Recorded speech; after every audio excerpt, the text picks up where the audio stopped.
when your life gets fucking hard and life is coming at you, you will panic and you will forget who the fuck you are.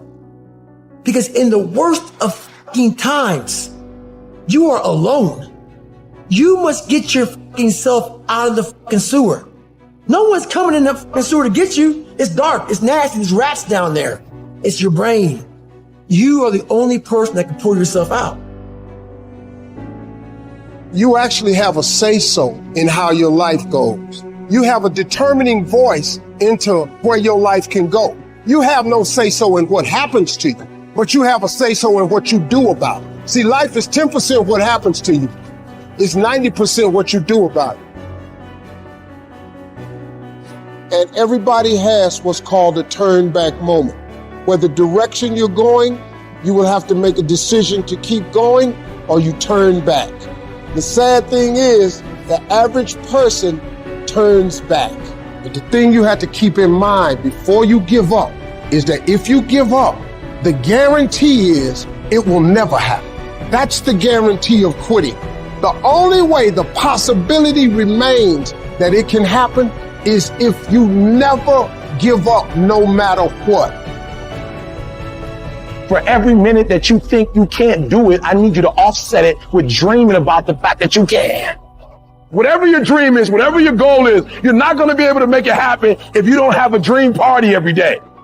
You've got to take out 10 minutes, 15 minutes, 20 minutes, however much time you have, and you've got to actually go in a room, close the door, and you've got to see yourself doing it. You've got to feel yourself doing it. You've got to actually walk in it. You've got to go in the future, live it out, come back in the present, and start working toward it. Let me tell you something. You deserve a better life. There is more to your life than you've been living. You deserve it. Any number of things can happen to interrupt your flow. It's okay. Don't take it personal. Just acknowledge what's going on. It's called life, and keep on working on your dream. Courageously hold on to your dreams and not lose enthusiasm. You got to be out of your mind to believe in spite of these numbers, you can still make it. In spite of the pain you're feeling, you can still come back again. You got to be out of your mind. That's right. I believe it. I'm talking to you. You're going through a storm right now. And I'm telling you that this too shall pass, like every storm that has come to you. I'm telling you, whatever you're going through right now, if you can just muster up enough strength to hold on and hold out, if you do not quit, if you do not give up, it's coming, baby. Hold on. Every storm that's come, it will pass. Recycle your pain. You can decide the shape, the form. You can decide the product that comes from your pain. Look up, get up, and don't ever give up.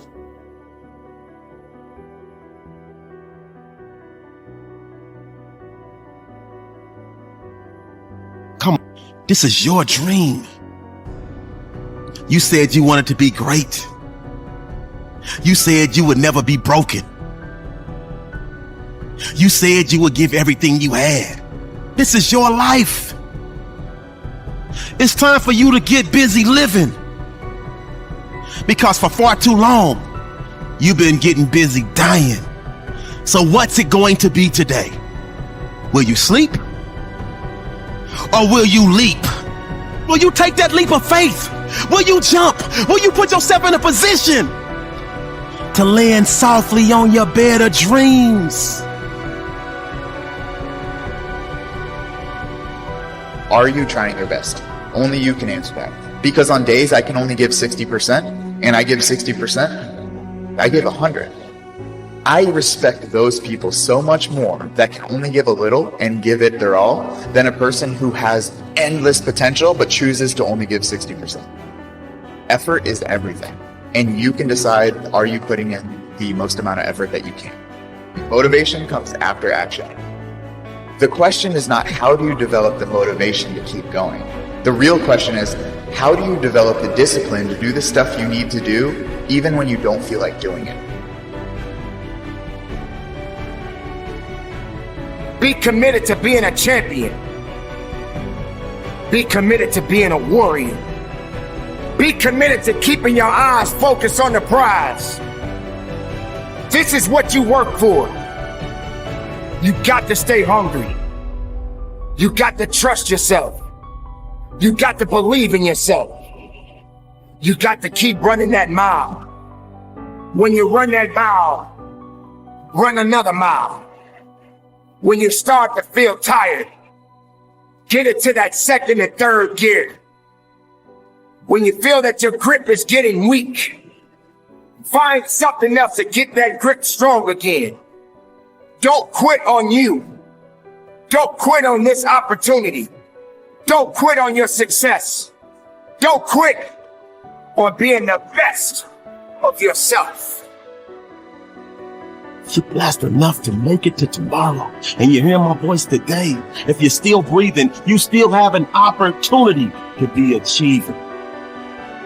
Calling all reformers. I'm calling all innovators. I'm calling all game changers. I'm calling all world shakers.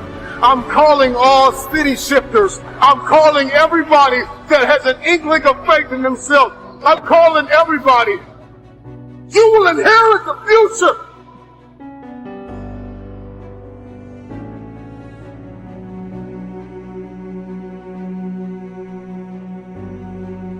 Negativity is a multiple of 4 to 7 times more powerful than positivity.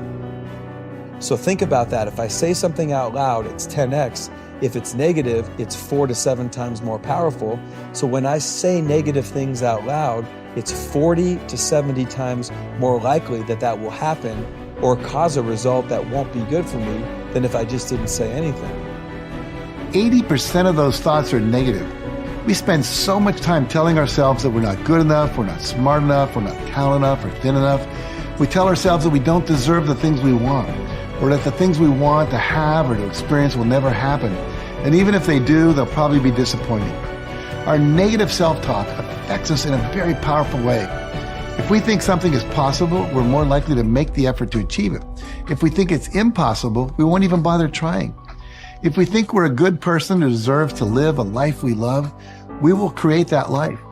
But if we think we're undeserving or not capable enough, we will sabotage our own efforts without even realizing it. If you have been trashing yourself for 10 years, you do have a cognitive dissonance. You don't even hear it anymore. Right. Because that negative, you're a piece of shit, you're not good enough, you screw everything up, first began as something you said. Then it became a belief. Your brain started to align with the belief and it starts to become your identity. I always screw things up. And I want you to hear me loud and clear. If you are on social media and you ever go to the Discover page on Instagram or on TikTok or on any platform, that social media platform has put together a mosaic of content that aligns with everything that you consume in your feed. That social media platform on the Discover page has assembled a world on social media that looks just like the stuff you're always looking at. Your brain works exactly the same way. One of the reasons why it is so important for you to identify how often you are trashing yourself or being pessimistic or you are being negative in your attitude and unkind to yourself is because as long as you think and speak that, the Discover page of your mind presents a world that matches to that negative dialogue. So that's why this is critical. I would like to leave you with a challenge, a 30-day challenge. I challenge you to live an inspired life. How do we do that? Invest in your possibilities. Do what you can with what you have today. It's not about the failures, it's not about your disappointments, it's not about the defeats. It's not about your mistakes, it's not about what you do, what you don't have. It's not about who doesn't approve of you, who doesn't like you. All that is just insignificant. Your life is in your hands. You have the power. You have the power to turn your life upside down. You've got the power to snatch victory from the jaws of defeat. You've got the power to be daring, and it's on you to be that decisive. It's your life. about your life. Winning requires focus. Winning requires intention. And winning requires discipline.